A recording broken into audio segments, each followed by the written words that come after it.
Good morning, everyone. How's everyone doing? Thumbs up? Good? Super. I know that not everyone is comfortable putting on their camera and talking. It just doesn't appeal to everyone. So if you do have a comment, great. I was just going to say, use your thumbs up emoji. If yes, there's also a no button if there's no.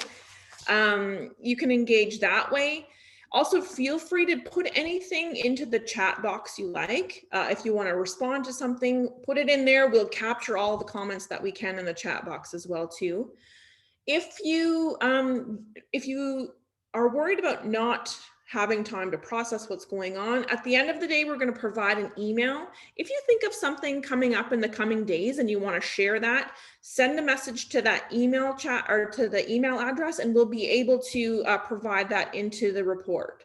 So what will happen is that after the engagement sessions, we'll compile a report that will help to direct AFN going forward. And as always, like I said earlier, feel free to use that Menti to be able to provide feedback there as well too. So one of the things, the question that we're really concentrating on in this session right now is characterizing First Nation rights in water. And if you'll recall, Delaney had commented, had the two options. One was actually putting the actual rights into the legislation, which had some challenges in terms of let me see what the right word is, give me a second, creating legal precedents, right? That was one of the real challenges of having actual wording in there about the rights. And it sometimes gets put too much into a box. Whereas if we talk about more aspirational forms of rights, you can be able to use those aspirational words in order to reflect your own region in those aspirational documents. So let's talk a little bit about this. What sorts of things do you think in your perspective and the work that you're doing in your region could be put into this new legislation that would direct the aspirational form of rights? What should be included?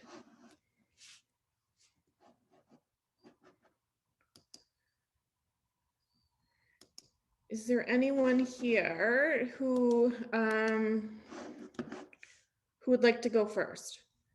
I don't want to call on anyone and make you feel out of place. Oh, I do see a comment by Robin McLeod. Do you have something that you'd like to share? Yes, I do. And first of all, I just want to thank the elder for the opening prayer. Very encouraging to hear her words and what she talked about in regards to water. I just want to start off by saying that when we start talking about rights, you know, the word rights is an English word, and it's not our word, and I think that, you know, sometimes we overuse the word rights, and we give ourselves just that position, and then we go with it, when actually we should be saying title, ownership to the resource, especially water. And you know, I've been studying this work that my ancestors did back in the 70s regarding a dam that they were going to build downriver from where my community is on the Churchill River, and they already had a dam close to Sandy Bay, and they were going to build another one. And everything was documented, like the social environment study was done. The government were not really being honest with that, and then we countered it with our own study with the help of FSI, and we managed to stop that development. So the first thing we did was we took a treaty position on water, and the elders have said conclusively that water was never part of the treaty. It was never mentioned in treaty. So whatever wasn't part of treaty, we still hold title to. So one of them is water. And I don't hear this from our leadership when I'm out there being part of assemblies and meetings, that we don't take that position. We don't take that position of Aboriginal title to the water, First Nations title, if you want to be politically correct. So I think it's somewhere in the wording we have to say that we still hold title to the water, and anything that goes on with water has to meet our legislation.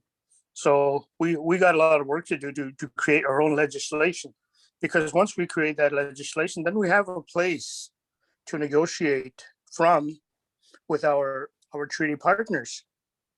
And if they don't want to recognize our treaties, like if they recognize treaties, we wouldn't be talking about this right now. We'd have the best science out there behind our treaty right, and then our water would be safe because we'd hire the best people.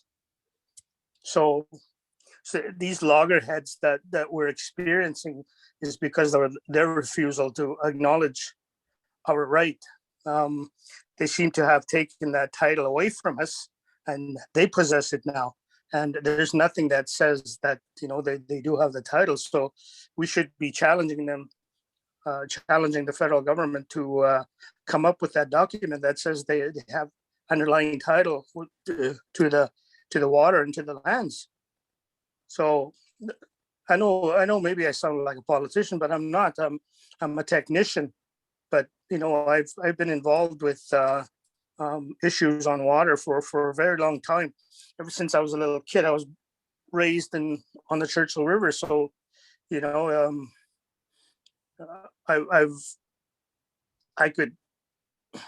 don't need science to tell me that the water is polluted. I can tell because when I was a little kid, it was safe for me to drink. Mm. And now I can tell that the bitterness in that water when I drink it in the same place where I was raised. So there's a lot of things that we contribute to this issue of water as Indigenous people, and our knowledge has to be respected. Our treaties have to be respected. Our sovereignty has to be respected. If they don't respect it, then why work with them? Why don't we just go independent and do the things like the way we've done, like how our ancestors did things before? That's maybe that's a little bit much, but I thought I'd share that. Thank you very much. That's great. Thank you so much for sharing. And I think that your perspective is very interesting, how the treaty hasn't recognized the rights. So the title, there's no discrepancy there of who holds the rights, because it was never up for question, right? I think that's a really interesting perspective. And then also your comment about the connection to the land, and that because you've lived off the land, and that land, and that water, when something's not right there. That's also a really interesting perspective. So thank you for sharing that. That was great. Is there anyone else that has any comments about how to characterize rights in an aspirational form for moving forward with the legislation? Is there something in the work that you're doing, is there something that you would like to see in this document that would support the work that you're doing in your region?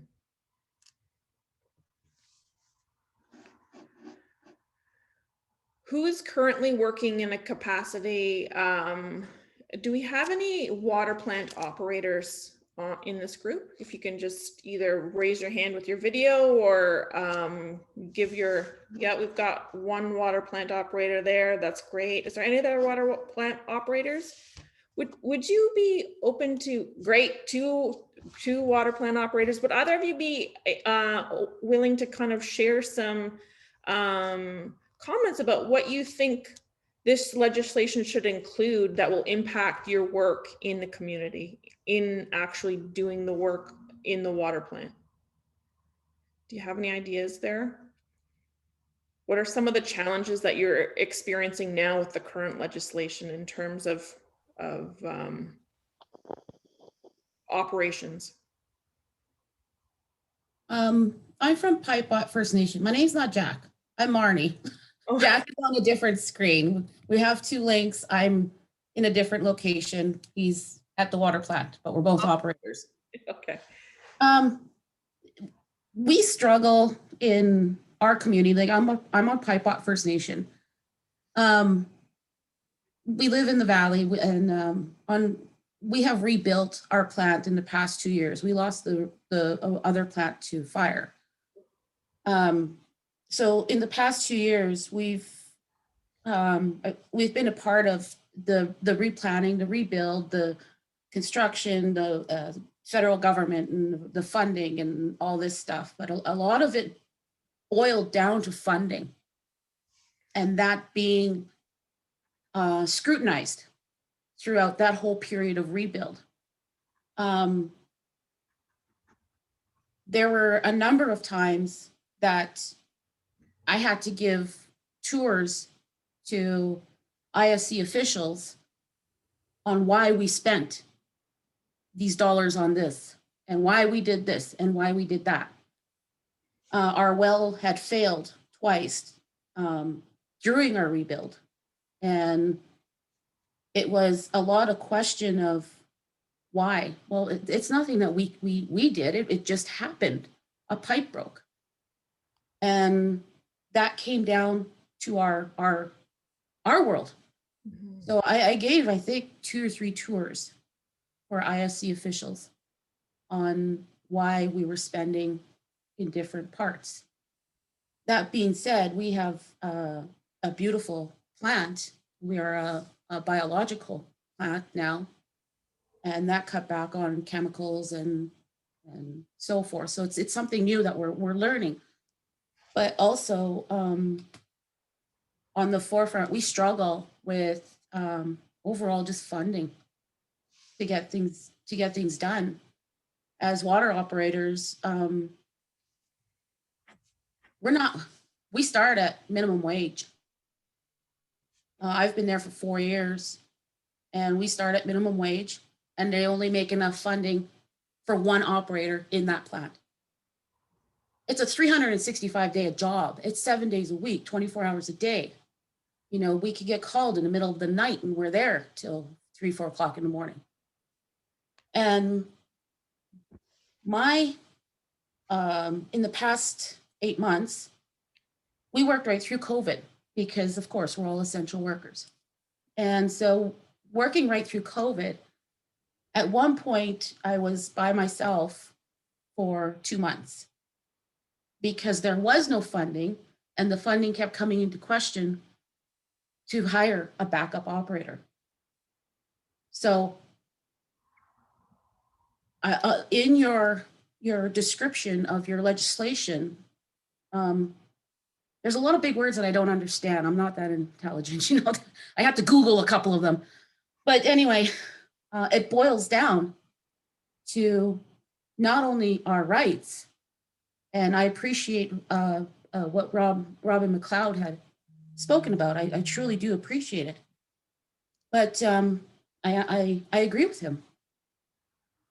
There are a lot of terms being used out there that are not of First Nations or Aboriginal or Indigenous beginnings.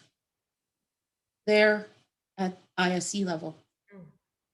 They're too high for common people like me that work in a water plant at minimum wage.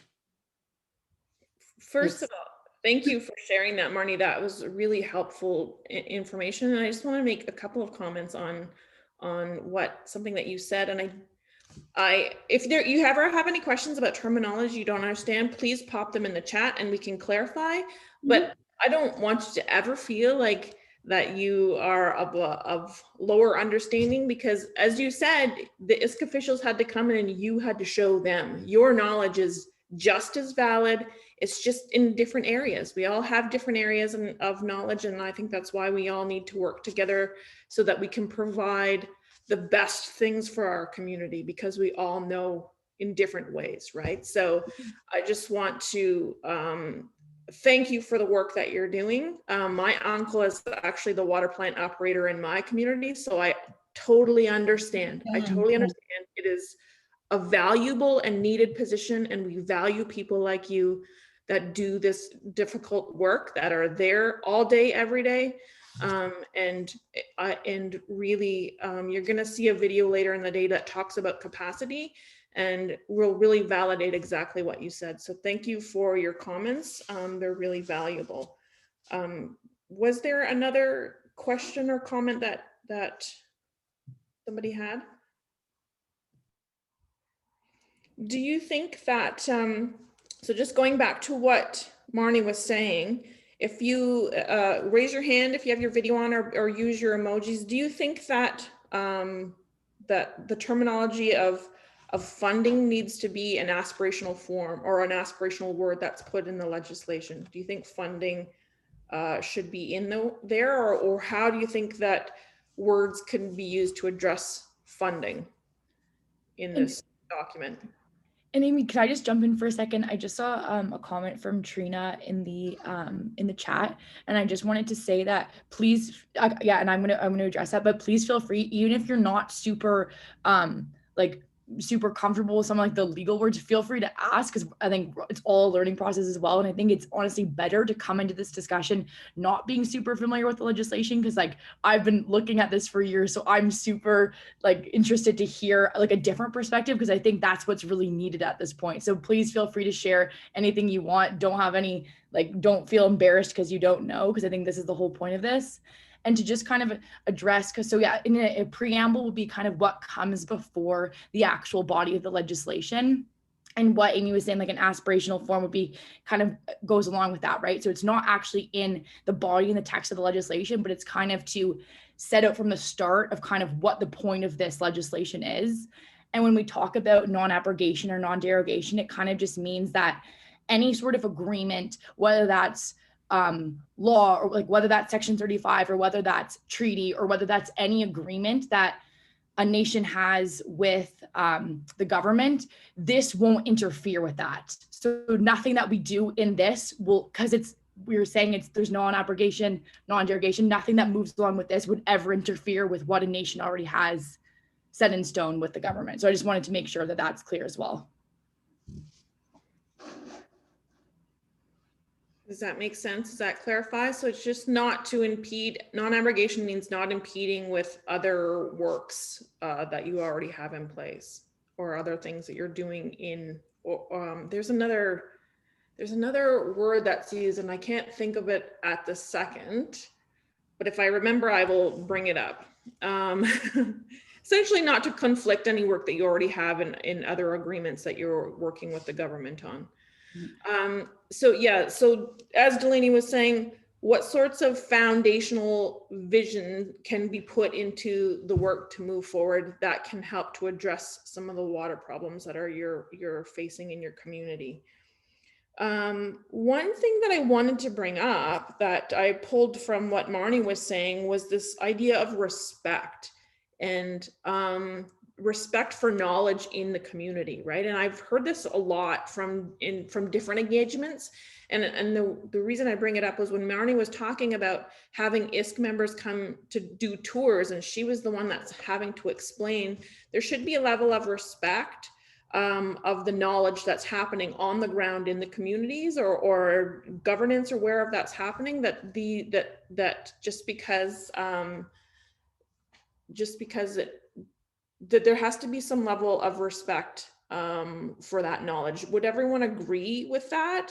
Or is there something else that you would like to see included?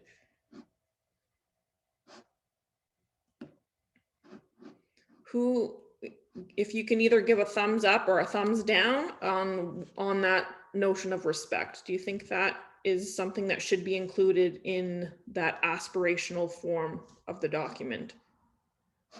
Or use your reaction button. Yeah, we've got one thumbs up for respect. Is there anyone else thinks that respect has to be a part? Another thumbs up for respect. Awesome.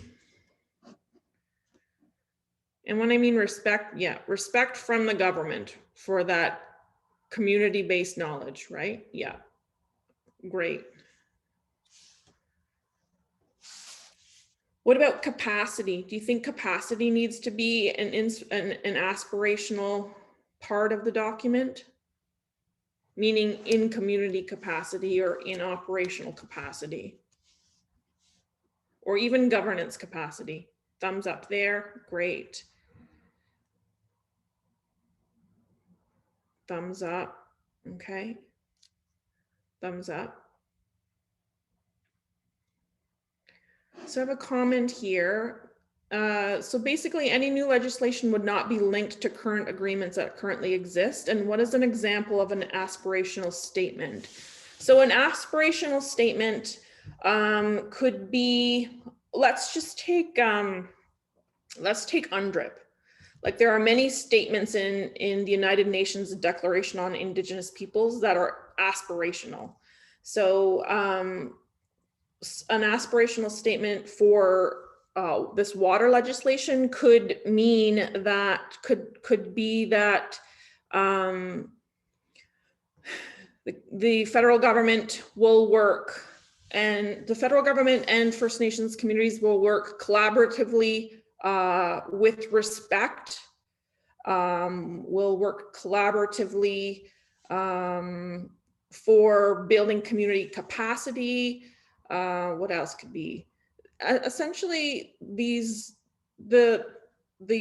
statements are going to be put in so that it's going to create a framework for the language and the vision of what the legislation could accomplish. Does that make sense? And I can also actually put into the chat with Amy, with your example of UNDRIP, with Bill C-15, which is currently kind of in discussions right now. I'll link that so you can actually read that preamble, which is that aspirational statement as well. If you want like an example like that too, it could be helpful. Okay, great. Thank you, Delaney. So we only have a few more minutes left in this. Yeah, there's the link there if you look over in the chat section. Thanks for sharing that, Delaney. I don't know if I can pull it up. I don't know if I can share my screen. Let me just see if I can. Oh, DNS, you have a question? Yeah, I actually just want to bring up the Saskatchewan First Nation Water Association has been doing. Like we're really a ground root association. We're mainly made up of operators, but we also got some higher position people within the water, and working together with them, getting their information. Like I said, we're ground root, but when it comes to some of this politics, you know, we're not really politicians either. So, but we look at the guidelines, regulations. Really, when we see some of the stuff that we have to follow, a lot of times the health and safety of it. It's the politicians that made up some of these guidelines or are putting them out. They're really not health. They're made on, I guess when you think about the money is what they're made up about. They're not really thinking about safety first. Because even when they vote on these regulations, you know, the people that are voting, you know, represent each province. But the health department only has one vote out of the 12 provinces. So it's really not fair when it comes to putting in these guidelines and regulations. Like I said, we should be looking at the health and safety of people, and that are made it up of the water plant operators, the ground roots where all the issues are happening, you know. But then again, a lot of these issues that were happening aren't just the water plant. It's other parts of infrastructure. So, you know, we also got to also keep in mind our elders. Elders have a lot of knowledge and the past experience of what has been happening with our governance. So we need to listen to those people too. So we, like I said, our organization, we're made up of a lot of different people, you know, scientists and university professors, engineers, or water techs, or health people. So, you know, we're getting a good representation of what we need to do and go forth with. So our association also trying to work with our own governance here in FSIN. It's I don't know if we're really putting ourselves forward or with them, because I still don't see any response from our vice chiefs. And we just want to do the best we can and make out the guidelines, regulations for our people. So, I'm kind of representing the ground roots people here. I'm a circuit rider trainer, so I get to, I'm involved with several communities, not just my level inside tribal councils, but I'm also on websites with the Safe Drinking Water Foundation, also the water movement. So we're representing, and I'm here also hearing from other different provinces on some of the issues that we've been dealing in the past. So, we're trying to work together. We're trying to get that information out to everybody so we can share this and make it better and pass on everything to everybody. And we actually encourage participation from everybody, not just water plant operators, but everybody. Because, like I said, some of our website, we reach worldwide in some of the issues that we're talking about, even other countries. Because recently I had one from Chile response, and they're dealing with a biological plant, and it was kind of nice to see that we could help other countries too in solving their water. But it's kind of seeing what other countries, the indigenous people, have dealt with in other countries, because they can share some of the history. Even the Navajos, they have their own water governance, and it'd be kind of interesting to see how we can follow along on some of the issues that they dealt with in their past governance. So, I mean, to share knowledge is, great. So hopefully we can do that with this, with this AFN on developing these guidelines and regulations. So I'm kind of looking forward to doing this, but it's time consuming. I know that. So that's great. Thank you for those comments, Dion. And just in terms of what Dion was saying, I think an aspirational statement based on what Dion was saying was that the legislation should be based around health and wellness and need, and not on like funding maximums, right? Like, it really, the focus needs to be on doing the right thing for the right people, or doing the right thing for the people. So that would be an example of an aspirational statement. So I'm just going to lead you back. We're going to get out of our breakout groups, and we're actually going to have a bit of a break. So, but before you go, I want to again lead you back to the Menti poll. And then if you have any comments, or if you even want to put something regarding that aspirational statement in the word bubble in the Menti, feel free to pop it in there, and we'll start to populate some of the feedback from that tool as well too. So the Menti, I'll put the link back in the chat again. And then we're going to go on a break. And if you can come back to the room in about 5 minutes, we'll give you a bit of a water break, and we'll see you back.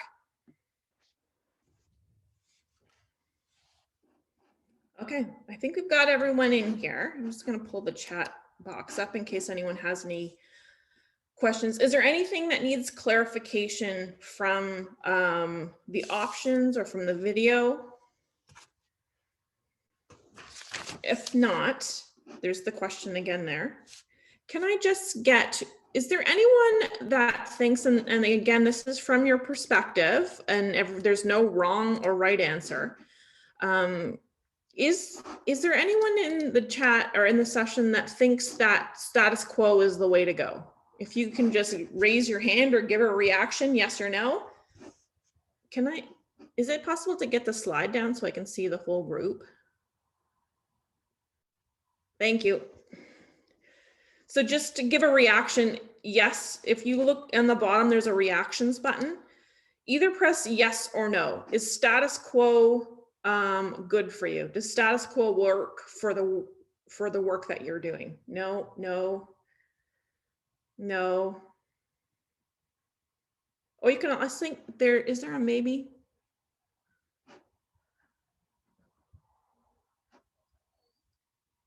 Okay. So if there is a maybe, I will ask you to do this maybe. Who thinks that a cooperative model could work? And I'll remind you, Meryl was talking about a cooperative model being First Nations and government coming together to make those decisions. She said the drawback was that a lot of the decision-making still likely rests with the government, their timing. And I think that was the important part, is when it comes to decision-making, it usually comes down to how much money and how much money is being spent and where, what the timeline is, because in some of the work that I've done, that always comes up as timeline. It never comes fast enough. There's always a lag. And what technology, that was the other thing. So is there anyone that thinks that a cooperative model could work in your region?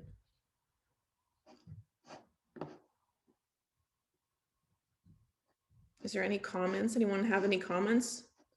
Again, if you're shy about speaking out, you can use the reaction button, yes or no, upside.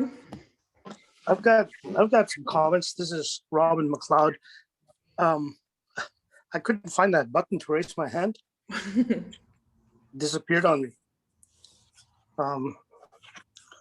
I think, towards the end of her presentation, I kind of like the sound of that watershed model, because that's probably something that we already possess. That the way we've used the rivers in the past, and we still do, the lakes, the watersheds are a big part of the Grand Council.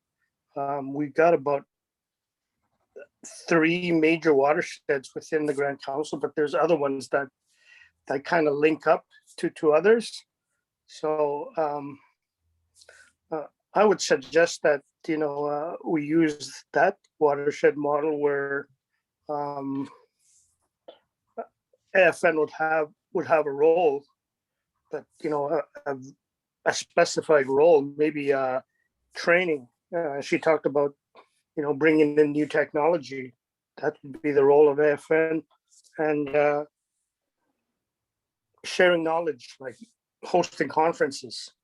They already have that role, but a little bit more specific on water certification. AFN and for us in Saskatchewan, FSIN would have that role.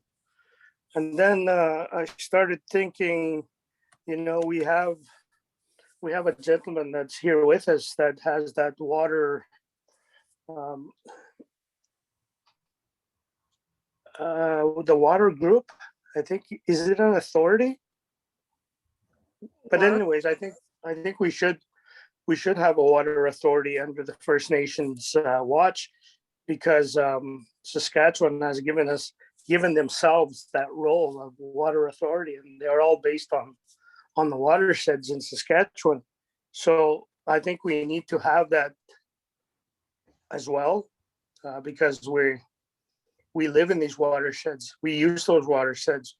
We don't have cabins there. We just go there on weekends. It's not like that for us.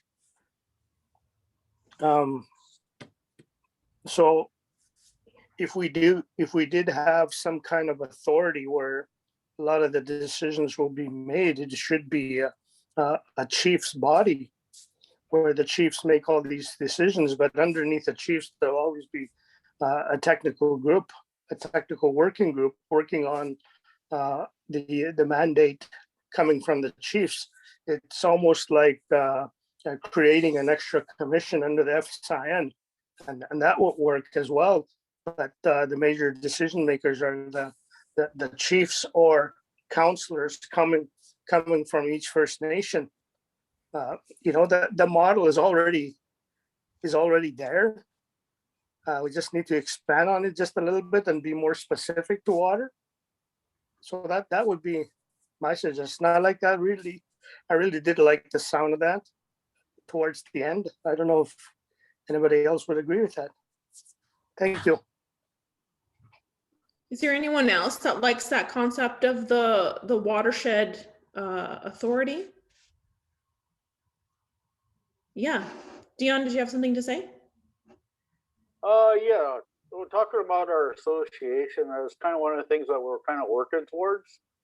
Working, like I said, it being an authority or a technical group is just one of the ideas that we've been kind of pushing around, because they said we're just kind of trying to put out advice for the chiefs and councils, right? But we got chief and councils that are on our association too. So we're working with guidelines. We made up regulations. First, our own areas in here in Saskatchewan. But the thing is, also the rights and regulations. Like I know each First Nation, they can have their own inherited rights, I guess you'd say, that they want to follow. But the thing is, we're just setting out guidelines that are appropriate for all our First Nations here in Saskatchewan, because the things that we're dealing with, right? So, we're trying to include everybody. So, we want everybody to have a say in this. Especially when it comes to like I said, the water plant operators, the things that they deal with all the day. There's some of them are still. We're not getting the words out there that from some of the operators, because they're dealing with so many different issues, and it's still not being. Some of the issues aren't being brought up that need to be brought up, because there's so many different issues that goes on in daily water plant operations, and that's kind of like one thing is I'm advocating for operator salary. Operating for the salary, I don't know. One thing I'm thinking is maybe we should take that operator salary and have it separate from the O&M, because the way it's been working, it's not appropriate. It's got to change. There's got to be an increase for operator salary, like a yearly increase for inflation. That's just one of the things that we're dealing. I mean, INAC had put it out there back in 2006, and their formula was, made up for all First Nations, but the increase was there, but that never happened. So we experienced that things that our non-First Nations people put in front of us. But the other thing is this authority. I don't really see, like, the way we're talking about this is we're giving our opinion, but I don't see the non-First Nations government ever giving up their authority on making the decisions for us. So, I mean, we have an input. I mean, you look at the Canadian Water Association that's trying to put forth. They're asking for opinion, but it's or our part of a membership. They're not real. They just want to hear from us, but I don't really say that we have no word or nothing to really. We won't have any authority still. So we'll still in the same situation. Our opinion really doesn't matter. That's the way I see it. So. Yeah, thank you for your comments, Dion. And I think that there are a lot of, in a lot of ways, the government has gone down that track before, right? To gather input, but you don't often feel the sincerity in what they're saying. So I can definitely see the concern in that. I think that there are other areas where the government is looking to share that authority, and I think they're doing important work in the area of child welfare, where they're creating legislation to either share responsibility or actually hand responsibility and direction over to First Nations. So there is some movement in other areas of legislation that maybe we could learn from as well too. So hopefully with the great work that the AFN is doing, we'll get to that point where First Nations are actually in control. Do you think that's something that's important? First Nations care and control of water?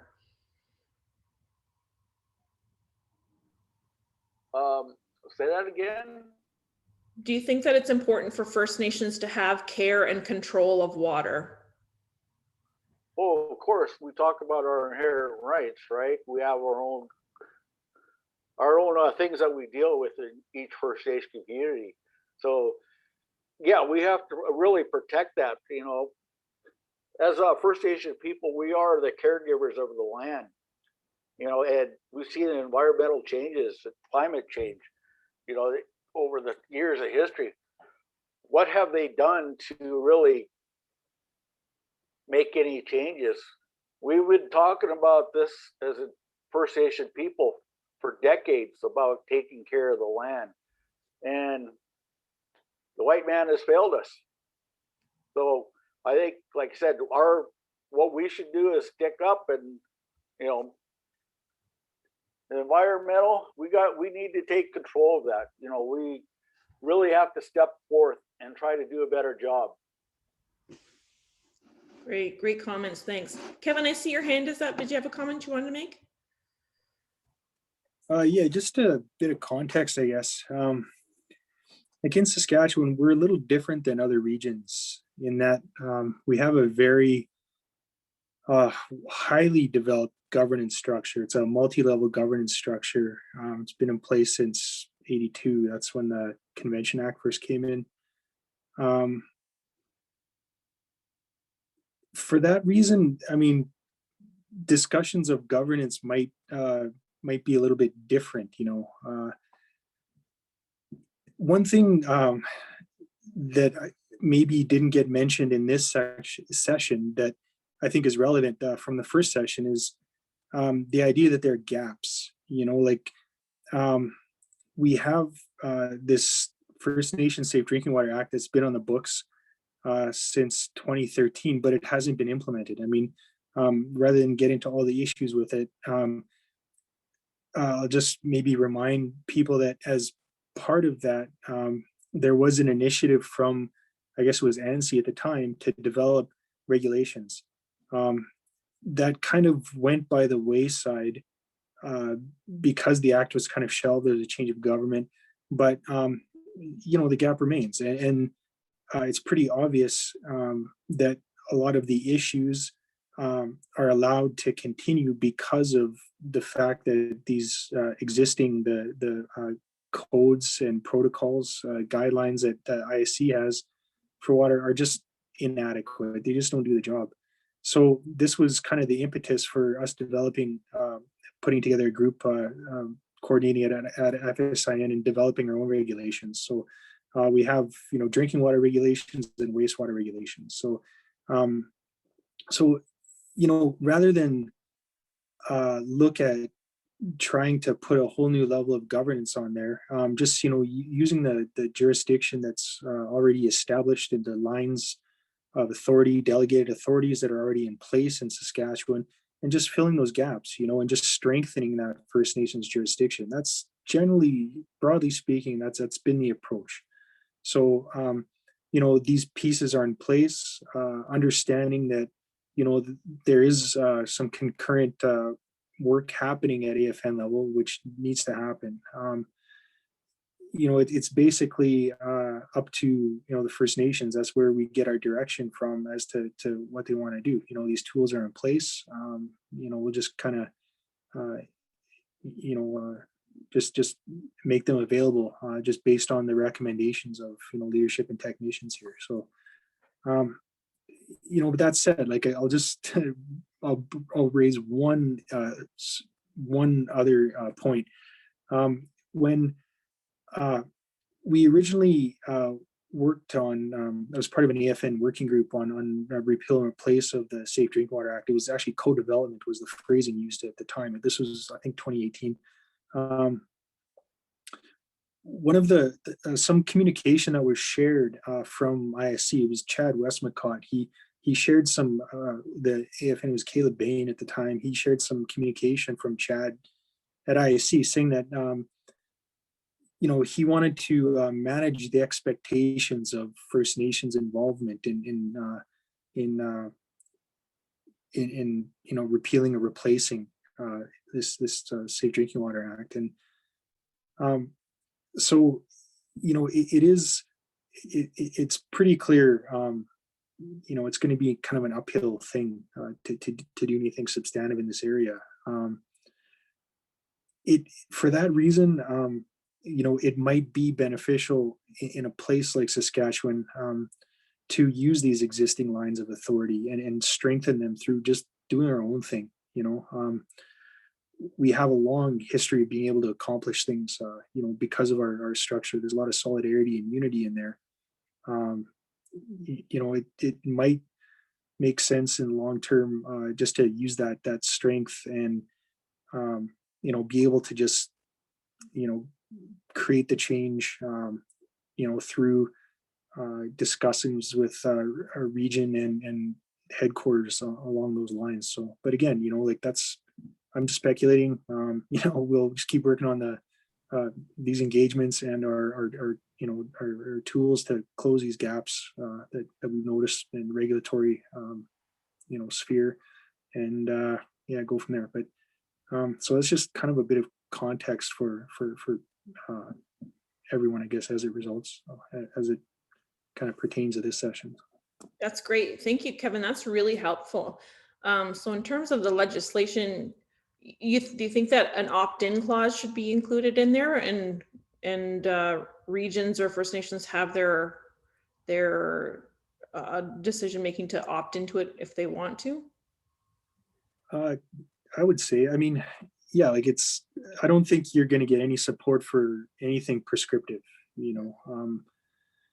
That's not how we're set up in Saskatchewan. Another thing, you know, in other, you know, drafting instructions, other areas, other program areas where we're talking about legislation, there's always been, you know, kind of it's always been kind of viewed as a template, you know, to be adopted, ratified, implemented by First Nation. So it's up to chiefs and councils to you know to accept or reject you know any sort of legislation. So within that, there's always been an approach to create space in certain parts of the legislation to accommodate the various situations of the First Nations. You know, be it you know social, cultural, you know, be it differences in geography, you know, population, those sorts of things. So I would probably suggest that you know be included in this. That's great. You said something that I really love. And I was at a conference a few years ago, and they talked about that very thing about creating the space. And I always go back to that notion of legislation or policy, just creating that space for those things to happen internally. Like you're saying, you already have a governance structure that works. Let's just create the envelope, the funding envelope that will allow that, create the space that will allow that to get stronger, right? That's really great feedback. Thank you. Is there anything else that anyone wants to add to this idea of water governance and in your region?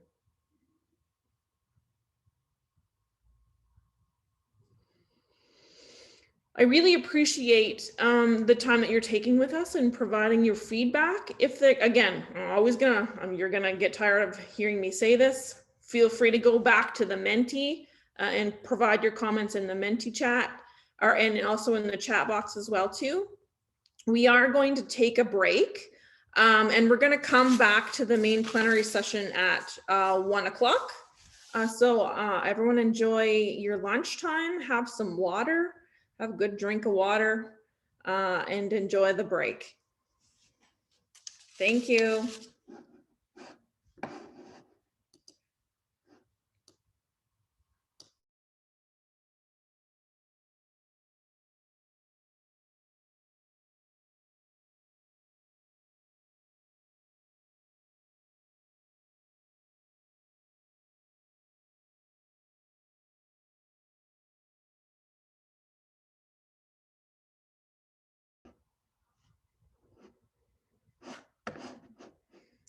Great. If we got everyone in here now, I think everyone's in. So the topic for discussion now is off-reserve source water protection. Is there anyone in the group that has any experience in this area, partnering with other jurisdictions for source water protection? Can I get the slide down so I can see the whole group? Thank you. Just give a hands up if you've got any experience in that. Dion, do you want to provide some insight into this?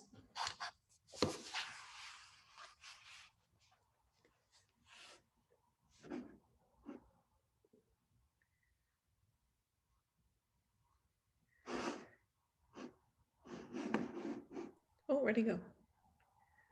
There you go. I couldn't get off the mute there. So, yeah, actually, we had ran into some situations here in our floods. Having to work with the surrounding communities to release some water, and we end up actually having to pay for it just to release water off reserve. And that it was kind of ridiculous the way that had to work, but it took quite a while just for us to release some beaver dams that were off reserve. That was keeping water on the reserve, because we're kind of on a hill on our reserve here. So it was, you know, bringing the province together. It was, you know, it took a little time, but it took a little effort, and we got everybody to work together, and that's just including the farmers that are surrounding us. So I mean, it was a good experience. Also, being able to communicate with the locals around here and do that. But I see that the farmers, they still deal with flooding situations.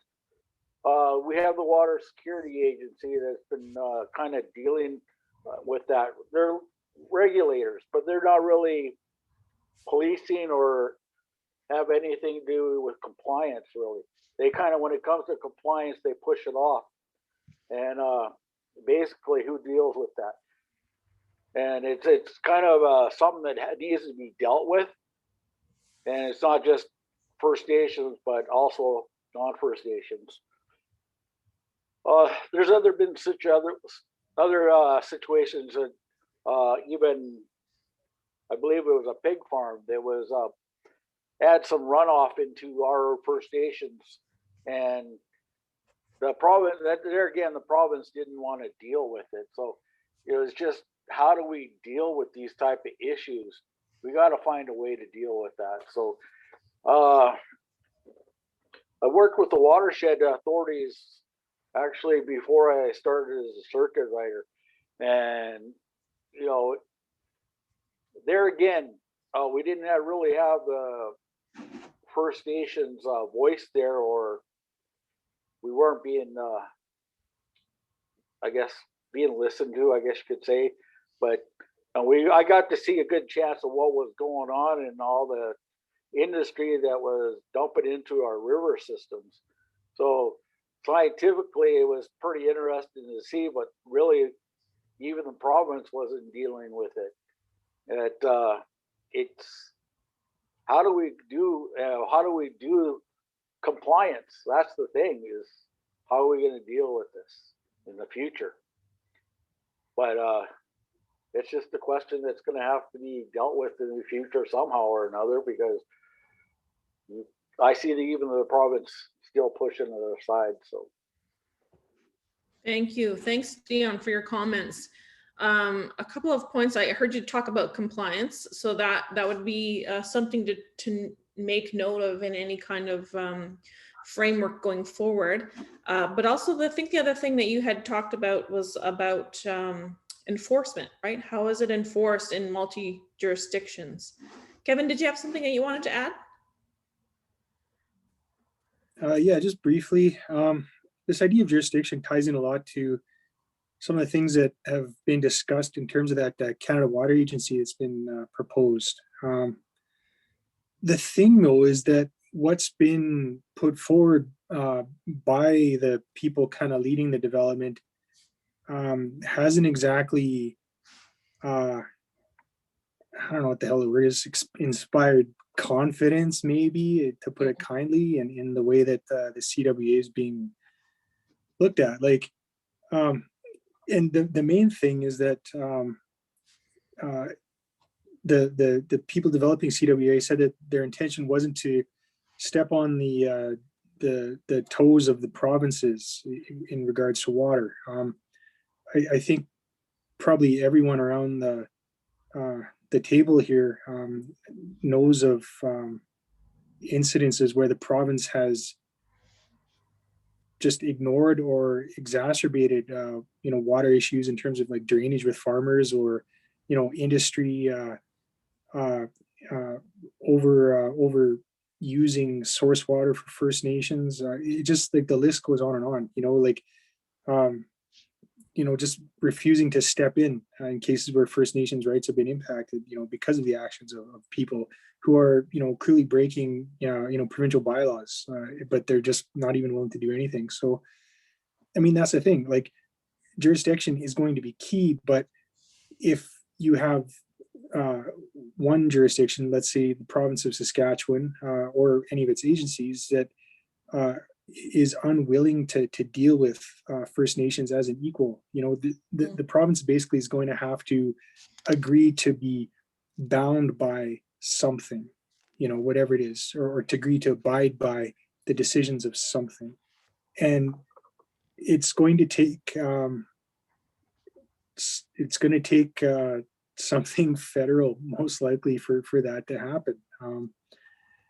What shape or form, I'm not sure, but that's in the my experience and the research I've done, just from being aware of what's happening in some of the other regions. Any discussion of jurisdiction has to start in large part with having some agreement with the province on agreeing to abide by some ground rules. Mm-hmm.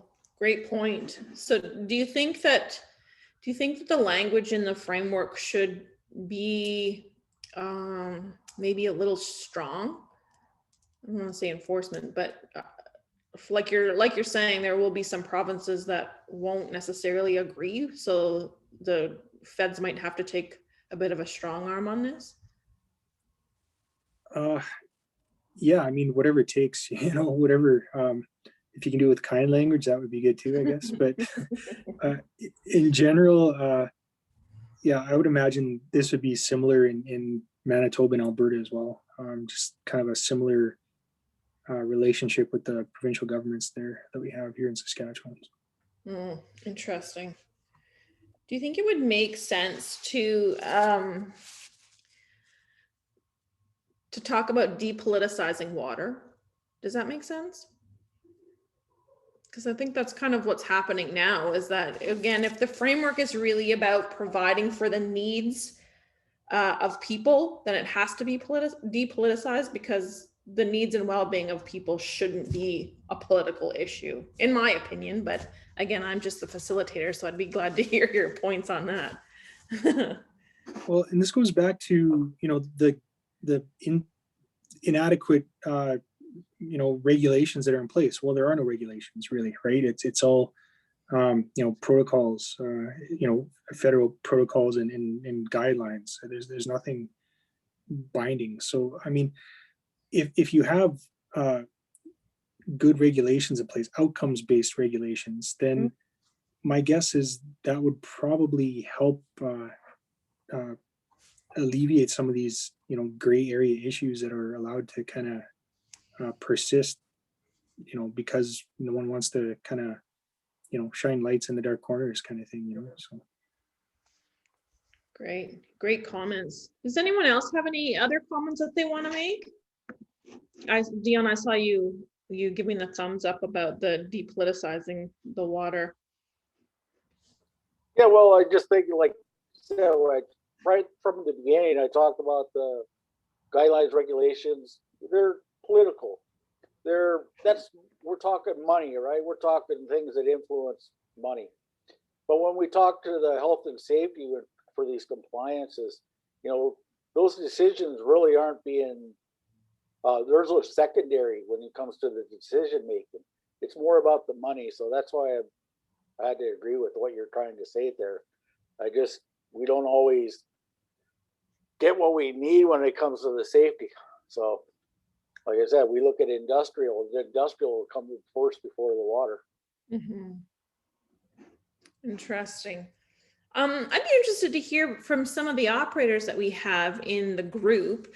How much of your work that you're doing now could be alleviated if the source water was better?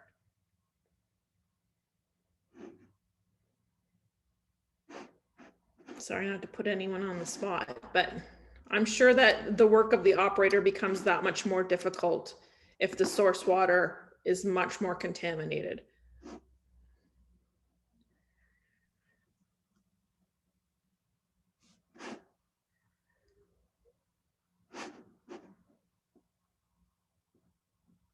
Any of the operators on board want to comment on that?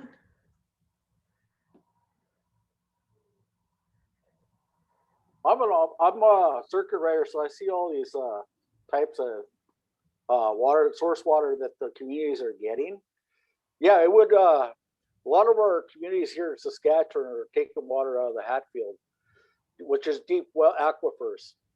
A lot of it is minerals. So, but if we were taking water from lakes and rivers, Saskatchewan River, where we do have pollutants, the Battleford situation, that would help to deal with some of the situations that we are dealing with. But the groundwater, that we deal with a lot of minerals. They are pretty harsh on our treatment system. We get a lot of also we talk about source water protection. Our training, we talk about farmland that is surrounding us, because that kind of brings me back to one of our stories elders were telling me the other day. Like, we used to drink water right from the sloughs, right? And then even our elders, I remember when my dad first came back to the reserve after serving in the military, but he went back and jumped in the slough out on the reserve with his first time back. And I was wondering what the heck he was doing. Yeah, he went and grabbed a bar of soap and a towel and took a bath in the slough, and I didn't understand that. And they were telling me about going out in the wagon, taking barrels and pails and getting filling up that's how they were getting their drinking water. So we can't even do that today. We can't even go out to the slough. We know our water is polluted out here, but we look at a lot of farm runoffs. That's where a lot of our pollutant is coming into our water systems. The fertilizers that we're dealing with, the blue-green algae that we have to deal with in these type of water plants. So it's just, how do we deal with the industrial that's being developed? Even some of our new treatment systems that are non-First Nations, they can't even handle the total waste that's coming out of their systems. And it's run down into our First Nation communities where we're getting our water. So, those things got to be, be in our concern when we're treating these or designing these water treatment systems. So this is just some of the things that we're looking at. Great. Thanks for that feedback.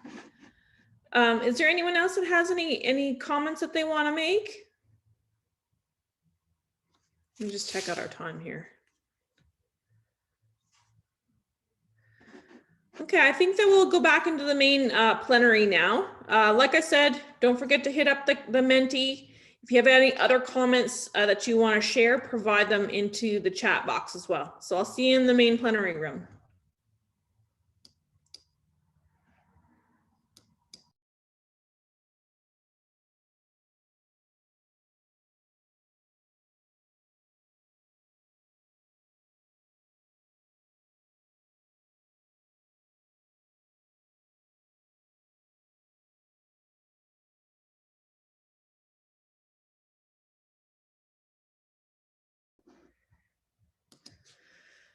So are there any comments or thoughts? Let's go to the video.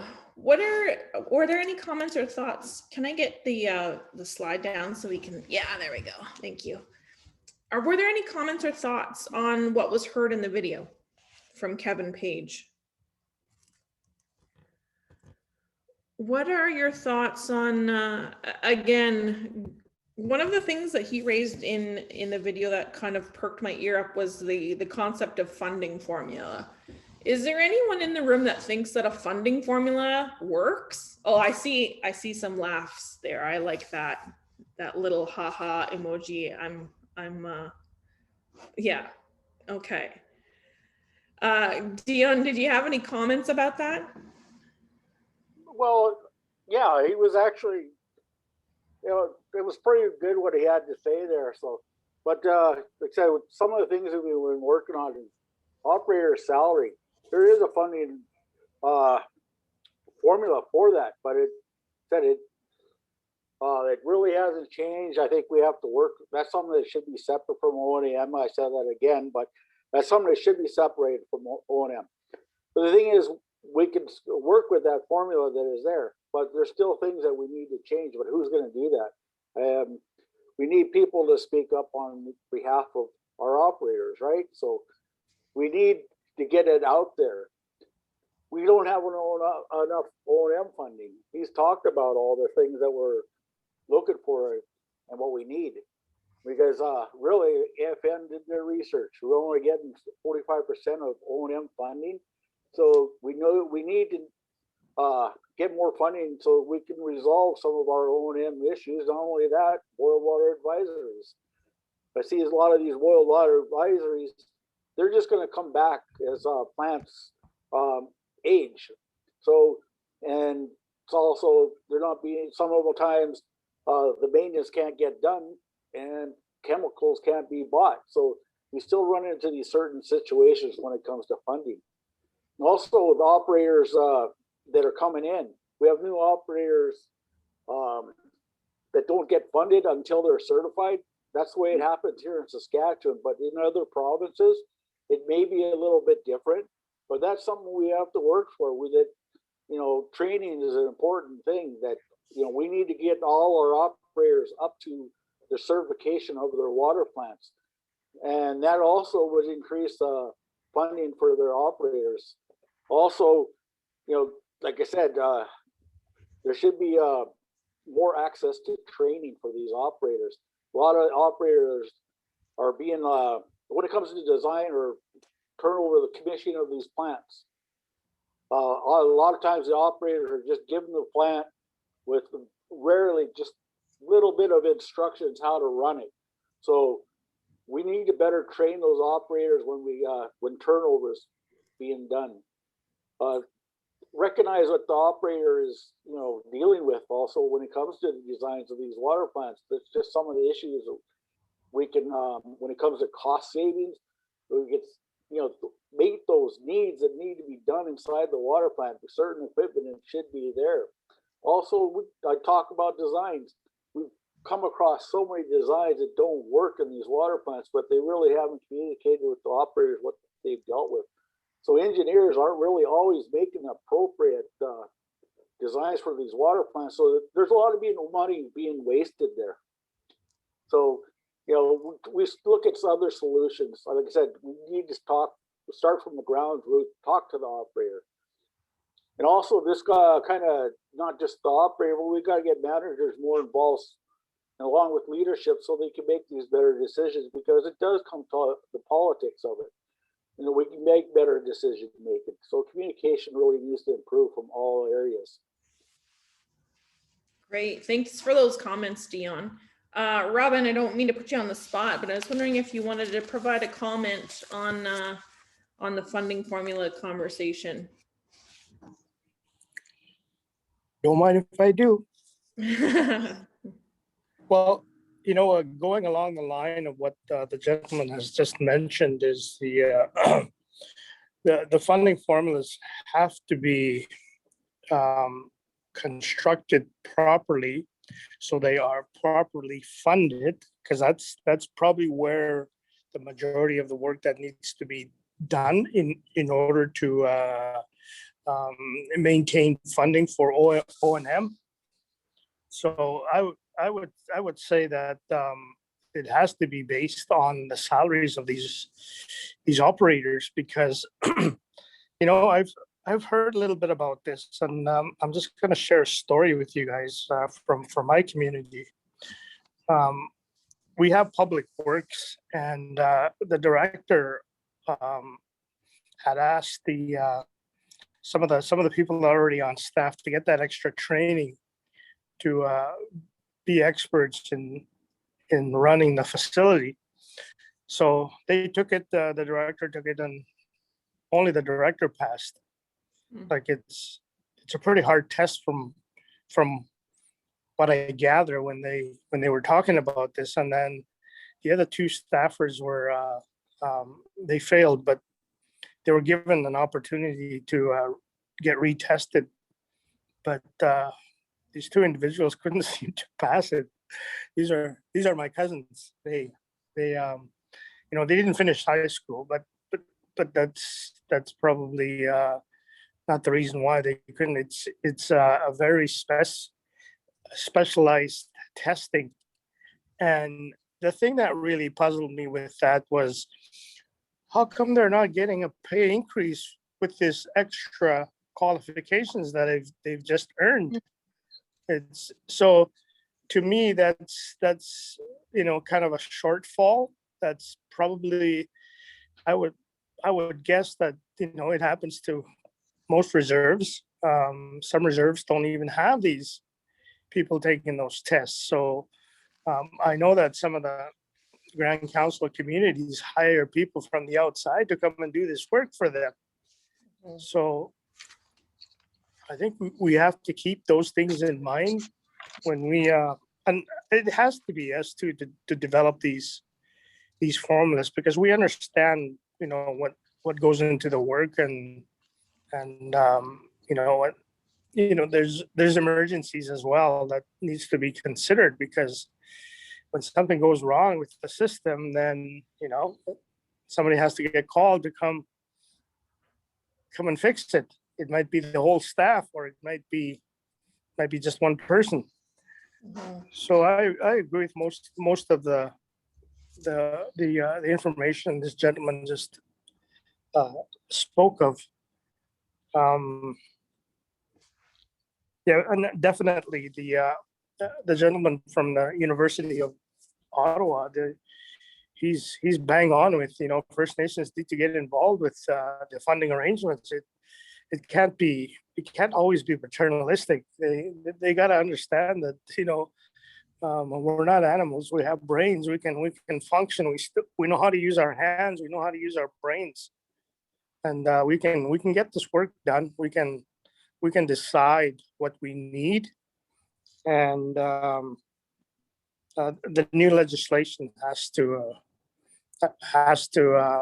include the First Nations in developing these funding formulas, and I think if we have those, if we can use those numbers as targets, like the 400 million is needed for O&M, I think we should use those targets, because I think that's very realistic, because it came from organizations that do this for a living. So I don't know, maybe there's more experts here that can speak on this, but that's my take. Thank you very much. Thank you, Robin. Marnie, did you have something that you wanted to share?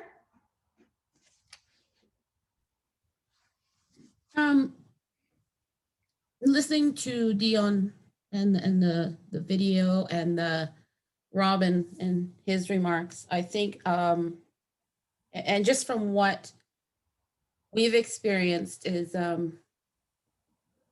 I was expected to obtain my level 1 in my first year of employment, and I did that in the first year. It was difficult, yes, but it had to get done. Now I'm expected to rewrite my level 2s next week, so that my certification can match the level of our building, which is level 2 building. I also work with our budgets as a manager. that occurred a few years ago, but I prepare our budget in what we need for our plant, O&M, personnel, supplies, whole pile of codes and numbers and this plus this equals that sort of stuff. But I don't ever see what ISC releases. Mm. That's not being piped down to manager level when you have to operate with this budget. So even as employees, even though I'm going to get, I'm really trying, going to get my level 2. Unfortunately, I'm going to have to take the cut. So my backup operator can stay on. Because ISC is not allowing for that funding for a backup operator to be full-time. Mm. And in level 2 facilities, it is very highly recommended that there be 2 people on site. Safety. It's all safety, right? And I'm like 5'0" and like I need stools to reach the top of the cupboards and ladders and so on and so forth. But how does ISC figure that one operator should be good enough for a community, 1,000+ people? You know, and I want my backup operator there, but funding wise, I have to take the cut in my salary to make sure he's there. Yeah. So I think that First Nations communities and operators really need to step up. They really need to stand in. They need to take that responsibility themselves as operators and stand in on all these conversations at this level. No matter your education, no matter your experience, you have that voice. You live in that community. This is your job. You are responsible for providing safe water to your community. And I think it starts at a community level. You know, we can't expect the government to give when we're not stepping in and helping them to tell them, this is what we want. This is what we need. And I'm grateful to every person that has helped us rebuild our plant. But I am also one of those people where I'm not going to stand back. I jumped in on the planning. I had a say along with my coworkers. This is what we want in our plant. This is what we're going to get. And we weren't going to back down. We took that responsibility upon ourselves to do that. And it's the responsibility of all the operators to do that themselves. Because that's what accountability and responsible people do for their employment, no matter how much you're getting paid. That's all that I have to comment on. That's great. Thank you so much, Marnie, for those comments. Yeah, Dion, did you have something?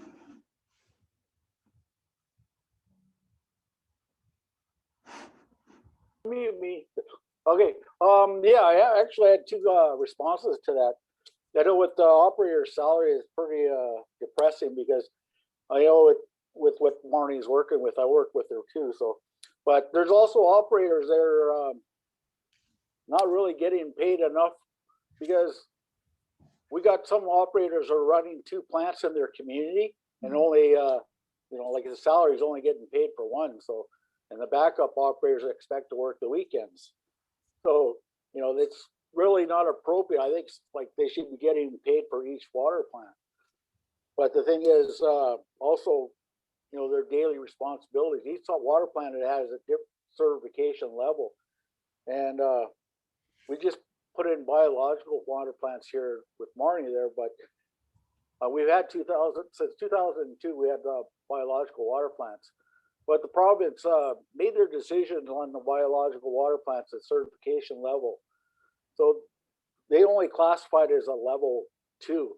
Well, some of the other people that know that about water, biological water plants, what it takes and the sophistication and the knowledge to operate it should have been classified as a level 3 water plant. But that was, like I said, that there again is done by our legislators that it is classified as only a level 2. So there actually should have been more funding for a biological water plant so that would bring in more O&M funding. Also, the operator certification would go up there too. So the operator would be getting paid more. So if they got made up to their level 3 classification. So that's just something that we're dealing with when it comes to the regulations, guidelines. Our Saskatchewan First Nations I'm on Operators like Association. 2 Zoom calls like all day. I didn't even get an email yet to get it. But as Saskatchewan First Nations Operators Association, we actually get an operator salary, and we look at the salaries. I mean, it's pretty like minimum wage up to quite a bit. So it's also dependent on the responsibility that the operators are doing. And some operators are doing management positions that are getting decent wages. And, it's kind of what we would say justifies what they're getting paid, because they're actually getting paid from another as a manager, so the different pay rate scale. But the thing is, like I said, our new operators are coming in getting minimum wage. What kind of encouragement do we have to hire operators? Because I know right now with this pandemic that's been going on, we can't hire operators because they're actually going to the security jobs on our borders on the First Nation community, because they pay more than the operators are getting at the water plant. And operators know what they have to deal with every day, and also keeping up with their certification. It takes a lot more than just being a security guard. Yeah. So we have to recognize the achievements that operators, what they deal with all the time. Minimum wage just doesn't really suit it. So. Yeah, that makes a lot more sense, especially when you consider the liability that is and the responsibility that is on their shoulders to make sure that the community has clean and safe water. And I know in the one video, the one before, there was talk about Walkerton, right? And the responsibilities that came out of Walkerton. And I'm not sure if everyone is aware of what Walkerton is, but there was a municipality in Ontario back in 2000 that had contaminated municipal water system, and it came back that the water treatment operator was negligent, and there was other systemic failures as well too, but it had caused 7 deaths in the community and 2,000 illnesses. So it was a major impact. So there is a lot of responsibility on the water operators, and yeah, they should have the proper capacity and compensation to be able to deal with that. I know that for a lot of funding formulas, ISK will essentially take the numbers, like the on reserve population or the First Nations numbers. What other considerations, and I'm going to look to the people that are actually operating, what other considerations should be considered when looking at funding mechanisms besides population, besides per capita? What else needs to be considered in order to run a facility properly? I think a lot of it was said already with having multiple operators. Someone speaking, I can't hear you. Is that Taylor? Yeah. Yeah. Hello? Yep. A lot of it was said already with having multiple operators. That makes such a huge difference, because there's 2 of us here. We're in our first few months of the job. Like, we just started a few months back, and we're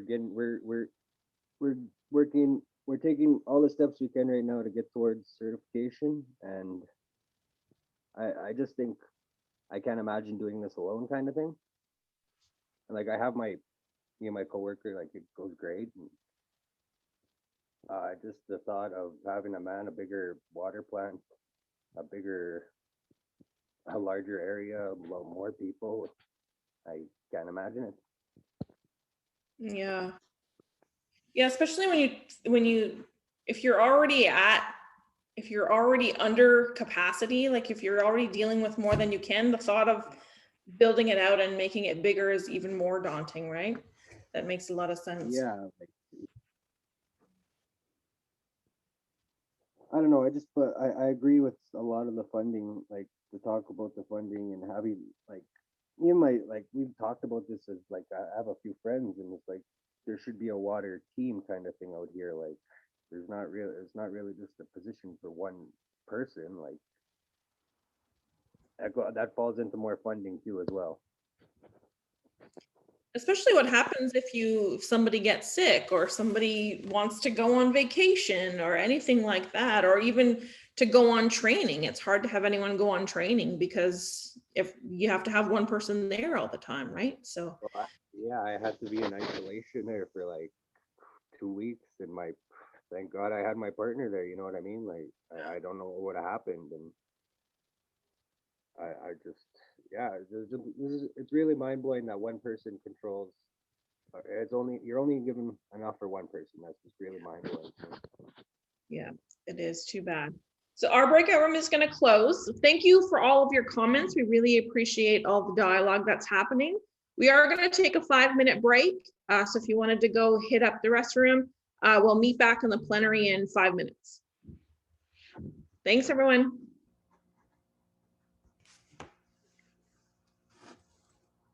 All right, so again, we're going to have a bit of a discussion about some of the standards and regulations. So yesterday we had a question. We're facilitating the same session in the Yukon yesterday, and there was a question about what's the difference between standards and regulations. But I do know that we have a lot of technical people on the call. So does everyone understand the difference between standards and regulations? Can you give me a thumbs up if you understand, or hit the no button if you need some clarification? Good, thumbs up on your reaction. Good, okay. Super. Awesome, awesome. All right. Perfect.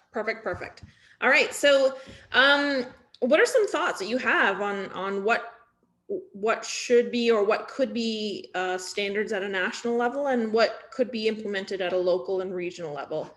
Any ideas?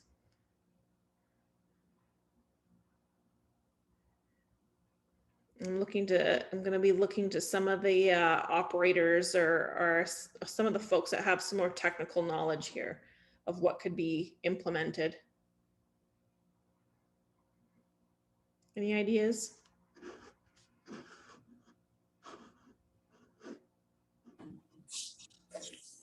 Robin? Hello. Yeah. I just don't understand why there's a need for a national standard. Interesting. That's just like putting all the First Nations in a bowl, and they all have to comply with the same rules, and they are independent nations as they are. So I just don't get it. I'm sure somebody can explain it to me, because I think if you want those standards, I think they should come from the community, and they get enforced by the communities. Having a national standard would it's almost like AFN running all the nations and telling them what to do. That's how I understand, but I could be wrong. Well, and I think that there's definitely two ways to look at something with like standards, as you're saying. Maybe it's something that you want to actually have, depending on your governance, right? Depending on the governance structure that's decided.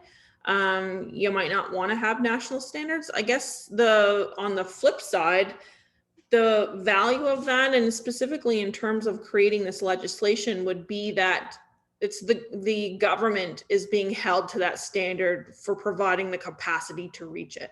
That would be one benefit of having established standards specifically for this legislation. Delaney, did you want to add something? I just saw you put your video on. Yeah, no, it's exactly what you were saying, Amy, and I totally hear that comment, and I think and I think that's what we're kind of looking for, is feedback, right? Like that. Because if you're thinking, oh, I don't like that idea at all, like that's helpful for us too. And I think I see what you're saying. And I think the other way to look at it too is, and I don't know if this is the right option, but I guess the one advantage of having like a national standard is in that case where if something's going wrong and a nation's not able to meet that standard, it's likely because of the situation we're in now, where it's like some nations can't meet the standards because the resources aren't in place. So it would force the government to have to act really quickly, if that makes sense, kind of like if there was a national standard in place. But again, that wasn't the option that was most favored from the regions before. Kevin, I don't know if you have something to add to that. Yeah, Kevin, do you have a comment? Yeah, just again, a bit of context, I guess, to this. Like, the reason why the question is being asked in terms of which standards should be in place is because there aren't any. We have guidelines right now. There's just basically suggestions that are tied to funding. That's basically what's in place right now. So, and you talk to the operators and the public health, environmental public health officers, and they're not sufficient to protect people and create good sustainable systems. So that's the thinking behind it. I mean, the issue with asking which particular standards should apply, I mean, it is quite complicated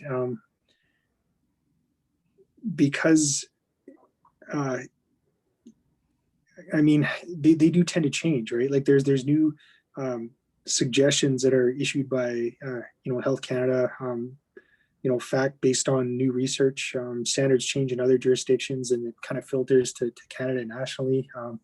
We have very different source water, which leads to different technology requirements. I mean, it's a very complex question, and maybe a better way to frame it would be to maybe work backwards. You could look at what sort of outcomes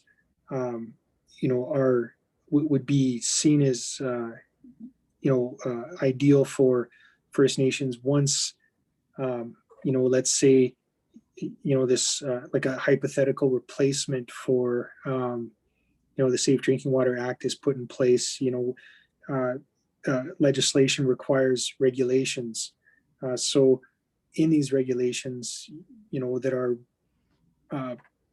intended to create, these ideal outcomes, what sort of, water quality are we looking for? Like, it's like in the Vice Chief's comments, he talked about these IBROM systems. There's, I don't know, what's the number, Dion? I think there's like 25 or something like that, maybe in use in Saskatchewan now. But these plants, they make very good quality water. The technology is there. ISC is very familiar with it. So like the water quality that these IBROMs make exceeds the Canadian drinking water quality guidelines. So it's kind of, so that's the thing. Like if you're looking to rather than I guess maybe focusing on specific standards that might be difficult for someone without a like a science PhD to kind of really get into. Although the EPHOs, I'd say, are pretty good at having that specific knowledge, but the question might, again, just to repeat, just might be better framed as in terms of outcomes. That's great, Kevin. I really like that suggestion. And you're probably right. It does get so technical. It would be hard to provide the input to it at this time. But I think outcomes is a great way to frame the question. Trina, did you also have a comment or question? Comment, I think.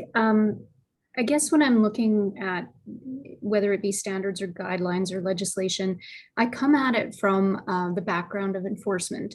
And so I'm always looking at, okay, but how do you enforce that? Or how does that appear to someone who's reading it? Or what if they can't comply? What if it's physically impossible for someone to comply? So when I hear like, oh, somebody's going to develop a standard, I personally always think, okay, perfect. We know exactly what's expected. We know exactly how to do it. We know exactly that everybody else. So if I travel from one First Nation to another First Nation, I know that, let's say, for instance, there's a sodium guideline that I can drink the tap water anywhere because the sodium level is always going to be safe for me. I don't have to question, well, this community doesn't follow that guideline or this community does. So to me, it's about consistency, and I guess for circuit riders or for EPHOs, having a consistent approach no matter where they go, they know what the expectation is. And that's probably backwards, because if we're looking at it from the community's perspective and the individual water treatment plant operator's perspective, they want that flexibility to say, yeah, but sodium's not an issue in our source water, so why are we so concerned about testing it or maybe changing it somehow, right? So it's a little bit backwards. So I see value in both, and so I don't like the idea of opting out. And I'll give you a real life example. We had one community where, unfortunately, chief and council weren't all so much concerned about COVID. They didn't really take it too super seriously and ended up having issues where public health had to go in, and the health nurses and everybody had to like converge on the community to assist them, because some things weren't in place by chief and council that maybe should have been, some guidance, some education for their community members. I foresee the same thing could happen in a water situation where if the management or chief and council don't really have a good grasp on what's happening with water or what the importance is in water, they could maybe make decisions financially for different program areas that leave the water treatment plant in a bad position or unable to provide safe drinking water and being on water advisories or what have you. So I do kind of see the value in having everybody have the same requirements across the board and no opting out. That's just my opinion from the legislative enforcement side. And I'm not sure that meets with the needs of individual communities. So maybe there's a balancing act there that could play into it, but that's my thoughts anyways. Great, thanks for sharing, Trina. Robin, did you have another comment that you wanted to make? Yes, I just wanted to, I guess my thought was I kind of cut it off on my own, but I should have extended a little bit more and say that I can see, a national body creating standards and regulations for the nations. I can see that happening. That'd be a good thing. I'm not against standards by any means, but the national standard, just, I don't know, it's a little bit, maybe I need to get educated around it a little more.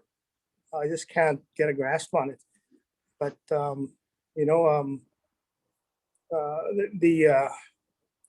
I think we also can't forget that the nations are independent and they want to do a lot of this stuff on their own. But if we get their permission that we can create a national body, or they can create a national body that sets these standards and regulations, I think that we'd be in good ground if we can achieve that. And some of the First Nations are resourced to do this stuff, and some aren't. And I think that's where I see a national standard working, because some of the First Nations will be ahead, some of them will be a little bit behind, but it's going to take a while for us to come together and start using these standards at the national level. But so maybe some of these First Nations can be ready tomorrow, but majority of them won't. So I guess I could see the benefit of a national standard with that, because it'll be like a magnet, and everybody just comes to a central location, and where we can sit down and develop these standards. I just believe in involving the communities at the local level at every turn when we're developing this, because it's at the end of the day, it's going to be them that have to face whatever's being developed. And Yeah. it's always good for them to be, along the ride on the way to getting things done. I just wanted to add one more little thing that was already not part of this area, but before I couldn't get into that discussion. For some reason, I couldn't find the right button sometimes. Oh, okay. And it's regarding the option to create revenues, and I think that's a very good option.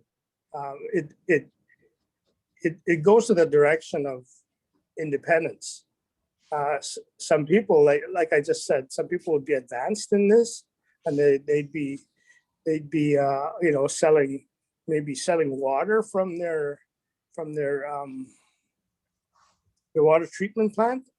We tried that at the van level in Sucker River in La Ronge, and the councillor wanted to develop a bottled water company and use the water from a filtration system that's already in place, and then just divert it into bottled water before it goes into the process of cleaning it out with chlorine, because the water is already good. And when it comes to standards and regulations, there's one thing that I've learned quite a while back when I used to work for our economic development arm. There was this company in our territory that was selling bottled water. It was underground water. It was a spring water they were selling, and